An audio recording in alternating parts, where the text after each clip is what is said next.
नमस्कार साथियों, आप देख रहे हैं यूपी मीडिया। आइए जानते हैं उत्तर प्रदेश की दिन भर की ताजा और बड़ी खबरें आज से। उत्तर प्रदेश के किसानों के लिए होने जा रही हैं 10 बड़ी घोषणा। वहीं उत्तर प्रदेश के किसानों, महिलाओं, कर्मचारियों के लिए सीएम योगी ने कर दिए 5 बड़े ऐलान। अगर आप भी हैं उत्तर प्रदेश के किसान तो आज से आपको मिलने जा रही है यह बड़ी सौगातें। वहीं उत्तर प्रदेश में नए डीजीपी के आते ही बड़ी कार्रवाई हो गई। आज से इन लोगों को निकाला जाएगा उत्तर प्रदेश से। वही दोस्तों, आप उत्तर प्रदेश के किस जिले से वीडियो को देख रहे हैं कमेंट में जरूर बताएं। और आपने अभी तक इस वीडियो को लाइक और चैनल को सब्सक्राइब नहीं किया है तो फटाफट से कर दीजिए। आज की पहली खबर, यूपी में बांग्लादेशी और रोहिंग्या घुसपैठियों की तलाश तेज। बरेली जिले में अवैध रूप से रह रहे विदेशी नागरिकों की धरपकड़ के लिए बरेली पुलिस का अभियान तेज हो गया है। एसएसपी अनुराग आर्य के नेतृत्व में रविवार को चले व्यापक तलाशी अभियान में 22 संदिग्ध व्यक्तियों की पहचान की गई है। हालांकि अभी तक ये रोहिंग्या या बांग्लादेशी साबित नहीं हुए हैं, लेकिन जांच एजेंसियां इनके दस्तावेज खंगालने में जुटी हुई हैं। इस अभियान के तहत जिले के सभी थाना क्षेत्रों में अस्थायी रूप से डेरा, टेंट या झुग्गी झोपड़ियों में रहने वाले लोगों की सघन जांच की गई। पुलिस ने रविवार को 91 स्थानों पर चेकिंग की और 510 लोगों से पूछताछ की गई।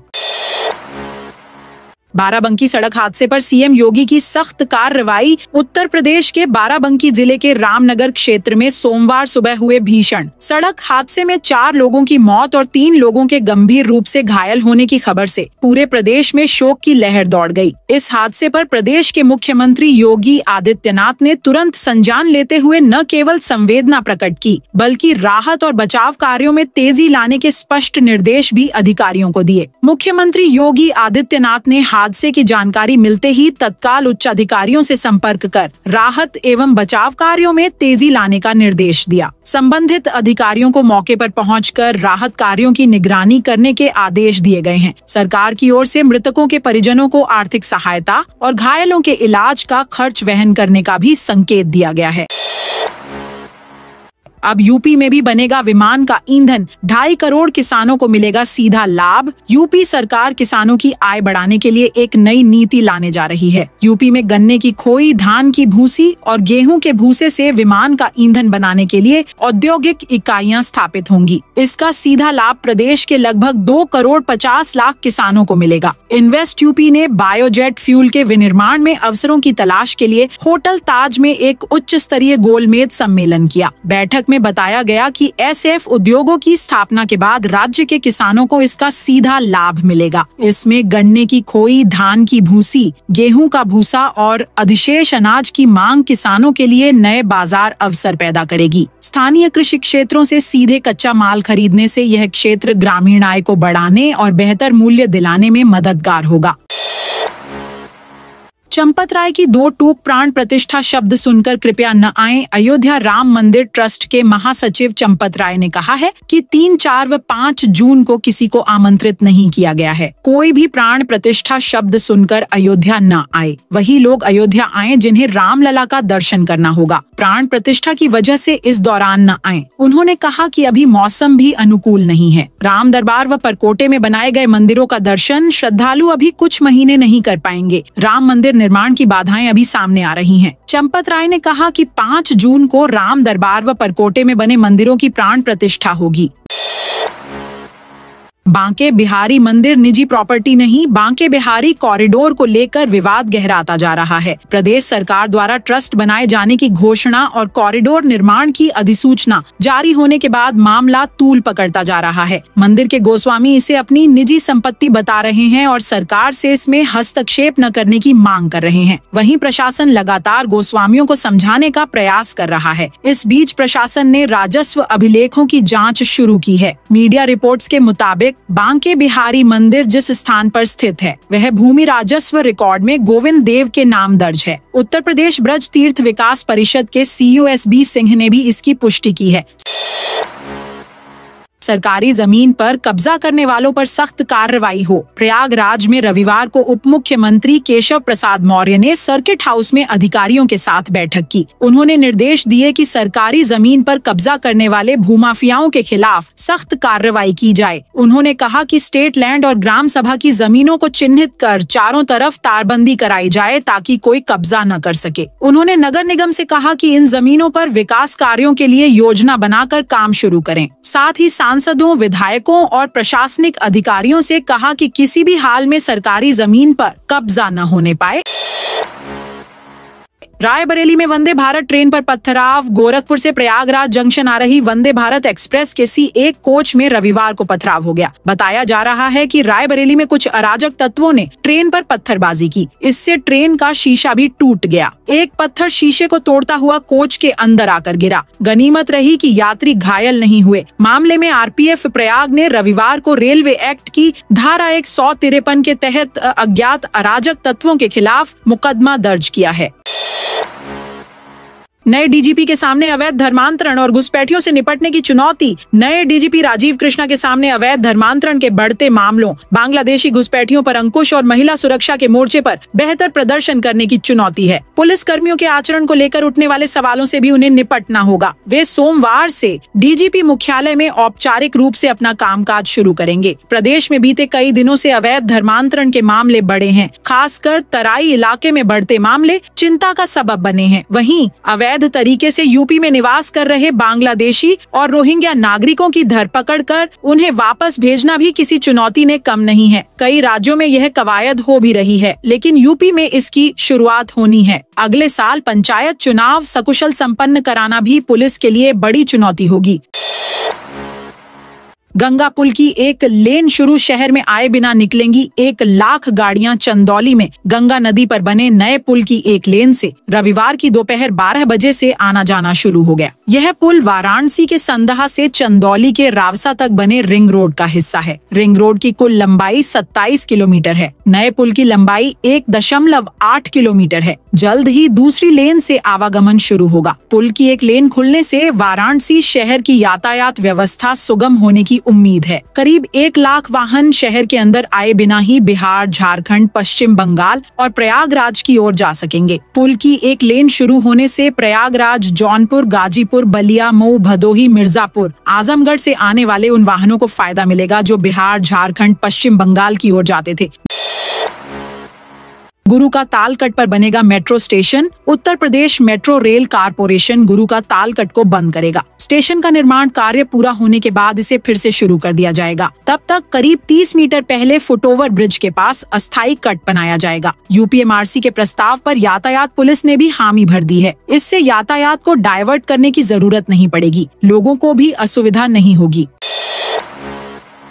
आगरा में उपराष्ट्रपति जगदीप धनखड़ बोले, दुश्मन के कानों में गूंजता रहेगा ब्रह्मोस का प्रतिघात। आगरा में उपराष्ट्रपति जगदीप धनखड़ ने कहा कि ब्रह्मोस का प्रतिघात दुश्मन के कानों में गूंजता रहेगा। हमारा सैन्य उत्पाद तेजी से बढ़ रहा है। पहलगाम में कायरतापूर्ण हमले के जवाब में हमने दुश्मन को उसके घर में घुसकर तबाह किया है। हमने अहिल्याबाई से यही सीखा है कि जो हम पर हाथ डालेगा उसको नष्ट करेंगे। लोकमाता अहिल्याबाई होलकर की जन्म 300 वर्ष स्मृति पर GIC मैदान में आयोजित सभा को उपराष्ट्रपति जगदीप धनखड़ ने बतौर मुख्य अतिथि संबोधित किया। उन्होंने भारतीय सेना के पराक्रम की प्रशंसा की। उन्होंने कहा कि हमारा जुड़ाव अहिल्याबाई से पानीपत के युद्ध से है, जहां राजा होलकर और राजा सूरजमल ने अहमद शाह अब्दाली के खिलाफ मिलकर जंग लड़ी। आज का दिन मेरे लिए गौरव और भावना से भरा है। हमें प्रेरणा और संकल्प लेना पड़ेगा कि हम अहिल्याबाई के आदर्शों पर चलेंगे।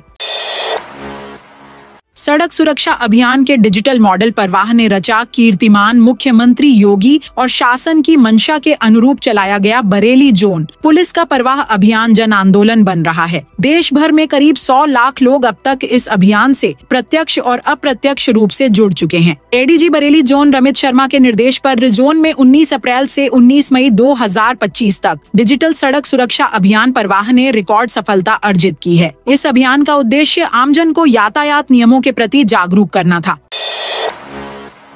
यूपी में भव्य तरीके से मनाया जाएगा योग सप्ताह। प्रदेश में अंतर्राष्ट्रीय योग दिवस पर 15 जून से 21 जून तक योग सप्ताह मनाया जाएगा। इस दौरान जनपद, तहसील, ब्लॉक और ग्राम पंचायत स्तर पर सामूहिक योग कार्यक्रम, सेमिनार, कार्यशाला, संगोष्ठी, भाषण प्रतियोगिता, रंगोली प्रतियोगिता, निबंध लेखन एवं स्लोगन सहित कई प्रतियोगिताओं का आयोजन किया जाएगा। आयुष विभाग के प्रमुख सचिव रंजन कुमार ने बताया कि 5000 प्रशिक्षित योग ट्रेनर तैयार किए गए हैं, जो प्रदेश के विभिन्न हिस्सों में योगाभ्यास करवाएंगे। गैंगस्टर के 3 आरोपियों की 86 लाख की संपत्ति कुर्क गिरोह बनाकर अवैध रूप से खनन कर संपत्ति इकट्ठा करने वाले गैंगस्टर एक्ट के 3 आरोपियों की अर्जित लगभग 86 लाख रुपए की संपत्ति को पुलिस ने रविवार को कुर्क कर लिया है। कुर्क की गई संपत्ति में 5 ट्रक और 1 बाइक शामिल हैं। अपर पुलिस अधीक्षक शिवराज ने बताया कि गिरोहबंद अधिनियम के तहत दर्ज मुकदमे की विवेचना पैलानी इंस्पेक्टर सुखराम सिंह कर रहे थे। प्रदेश में चुनाव व्यवस्था में बड़े बदलाव की तैयारी। प्रदेश सरकार सांसद और विधायक की ही तरह यूपी में जिला पंचायत अध्यक्ष और ब्लॉक प्रमुख का चुनाव भी सीधे जनता से कराने पर मंथन कर रही है। सूत्रों की माने तो प्रदेश सरकार जल्द ही इस बारे में केंद्र सरकार को प्रस्ताव भेज सकती है। माना जा रहा है कि अगर केंद्र ने राज्य सरकार के इस प्रस्ताव पर मुहर लगा दिया तो आगामी पंचायत चुनाव में ही इस नई चुनाव प्रक्रिया को लागू कर दिया जाएगा। टमाटर पर मौसम की मार लागत भी न निकलने से किसान लाचार। मुरादाबाद जिले के टमाटर उत्पादक किसानों को इस बार मौसम की मार पड़ी। किसानों का कहना है कि टमाटर की फसल का न सिर्फ उत्पादन घटकर आधा रह गया है, बल्कि पिछले साल की तुलना में कीमत भी आधी रह गई। इससे फसल की लागत भी नहीं निकल पा रही है। इससे किसान परेशान हैं। किसानों के अनुसार पिछले वर्ष प्रति एकड़ औसतन 180 क्विंटल टमाटर का उत्पादन हुआ था और बाजार में उचित दाम भी मिले थे, लेकिन इस बार उत्पादन घटकर आधा रह गया है। यही नहीं, पिछले साल किसानों को अपनी टमाटर की उपज का भाव 10 से 12 रुपए प्रति किलो तक सीजन में मिला था। 70% मुस्लिम 30% हिंदू महिलाओं में विटामिन डी की कमी। जौनपुर के उमानाथ सिंह स्वशासी चिकित्सा महाविद्यालय के आर्थोपेडिक्स विभाग के शोध में दावा किया गया है कि विटामिन डी की कमी से 70% मुस्लिम और 30% हिंदू महिलाएं कमर दर्द और हड्डियों की विभिन्न समस्याओं से परेशान हैं। हड्डियों का घनत्व कम होने से फ्रैक्चर का खतरा बढ़ जाता है। महिलाओं को पता भी नहीं चलता और उनकी हड्डियां खुद ब खुद टूट जाती हैं। उमानाथ सिंह स्वशासी चिकित्सा महाविद्यालय के ऑर्थोपेडिक्स विभाग के वरिष्ठ surgeon prussic doctor Umesh Kumar Saroj के निर्देशन में 100 हिंदू और 100 मुस्लिम महिलाओं पर यह शोध किया गया। आकाश आनंद की टिप्पणी पर मायावती ने किया पलटवार। बहुजन समाज पार्टी की राष्ट्रीय अध्यक्ष एवं पूर्व मुख्यमंत्री मायावती ने आजाद समाज पार्टी के अध्यक्ष चंद्रशेखर आजाद द्वारा आकाश आनंद को लेकर कसे तंज पर पलटवार करते हुए कहा कि बसपा को कमजोर करने वाले संगठन और दल बरसाती मेंढक की तरह हैं, जो विधायक, सांसद या मंत्री क्यों न बन जाएं, इनसे समाज का कुछ भला होने वाला नहीं है। सांसद प्रिया संग सगाई से पहले बंगले में शिफ्ट हुआ रिंकू का परिवार। भारतीय क्रिकेटर रिंकू सिंह की सगाई 8 जून को लखनऊ में मछली शहर की सांसद प्रिया सरोज के साथ हो रही है। सगाई से पहले उनका परिवार अलीगढ़ के महुआ खेड़ा स्थित 3.5 करोड़ रुपए के बंगले में आ गया है। इस बंगले को रिंकू सिंह ने खरीदा था। बंगले में माता पिता, बहन के अलावा भाई भी रह रहे हैं। शादी के बाद सांसद प्रिया सरोज इसी आलीशान बंगले में आएंगी। काशी में एक साथ दिखेंगे सचिन तेंदुलकर, विराट, रोनाल्डो, मेसी और ललित। भारत रत्न से सम्मानित cricketer Sachin Tendulkar, legend cricketer Virat Kohli, मशहूर फुटबॉलर मेसी, रोनाल्डो और ओलंपियन हॉकी खिलाड़ी ललित उपाध्याय वाराणसी में एक साथ दिखेंगे। हॉकी वाराणसी के अध्यक्ष डॉक्टर AK सिंह ने बताया कि ये खिलाड़ी एक साथ युवा खिलाड़ियों को संदेश देंगे कि जो खेलेगा वही खिलेगा। 5 जून को विश्व पर्यावरण दिवस के मौके पर इन मशहूर खिलाड़ियों के नाम पर परमानंदपुर मिनी स्टेडियम में पौधरोपण किया जाएगा। हर पौधे पर इन खिलाड़ियों का विवरण लिखा होगा। तो दोस्तों, यह थी आज यूपी के सभी जिलों की खबरें। आप इस वीडियो को कौन से जिले से देख रहे हैं, उस जिले का नाम बताइए।